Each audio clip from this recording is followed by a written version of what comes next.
Pride and Prejudice, Chapter 12. In consequence of an agreement between the sisters, Elizabeth wrote the next morning to her mother, to beg that the carriage might be sent for them in the course of the day. But Mrs. Bennet, who had calculated on her daughters remaining at Netherfield till the following Tuesday, which would exactly finish Jane's week, could not bring herself to receive them with pleasure before.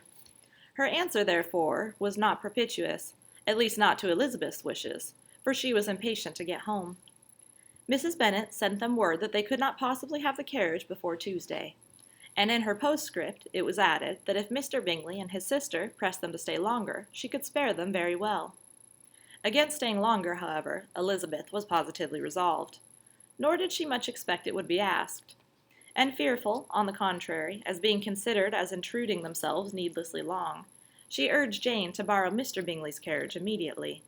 And at length it was settled that their original design of leaving Netherfield that morning should be mentioned, and the request made.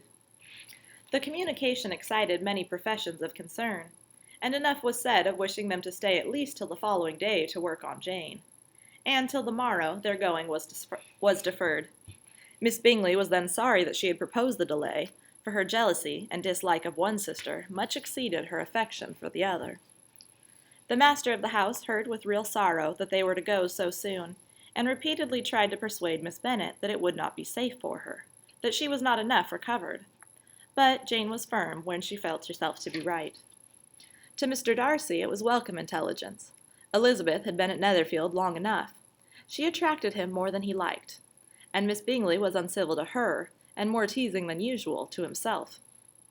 He wisely resolved to be particularly careful that no sign of admiration should now escape him, nothing that could elevate her with the hope of influencing his felicity. Sensible that if such an idea had been suggested, his behavior during the last day must have material weight in confirming or crushing it. Steady to his purpose, he scarcely spoke 10 words to her through the whole of Saturday, and though they were at one time left by themselves for half an hour, he adhered most conscientiously to his book, and would not even look at her. On Sunday, after morning service, the separation, so agreeable to almost all, took place. Miss Bingley's civility to Elizabeth increased at last very rapidly, as well as her affection for Jane, and when they parted, after assuring the latter of the pleasure it would always give her to see her either at Longbourn or Netherfield, and embracing her most tenderly, she even shook hands with the former. Elizabeth took leave of the whole party in the liveliest spirits.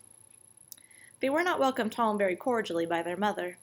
Mrs. Bennet wondered at their coming, and thought them very wrong to give so much trouble, and was sure Jane would have caught cold again. But their father, though very laconic in his expressions of pleasure, was really glad to see them. He had felt their importance in the family circle. The evening conversation, when they were all assembled, had lost much of its animation, and almost all its sense, by the absence of Jane and Elizabeth. They found Mary, as usual, deep in the study of thorough base and human nature, and had some new extracts to admire, and some new observations of threadbare morality to listen to. Catherine and Lydia had information for them of a different sort. Much had been done, and much had been said in the regiment since the preceding Wednesday. Several of the officers had dined lately with their uncle. A private had been flogged, and it had actually been hinted that Colonel Forster was going to be married.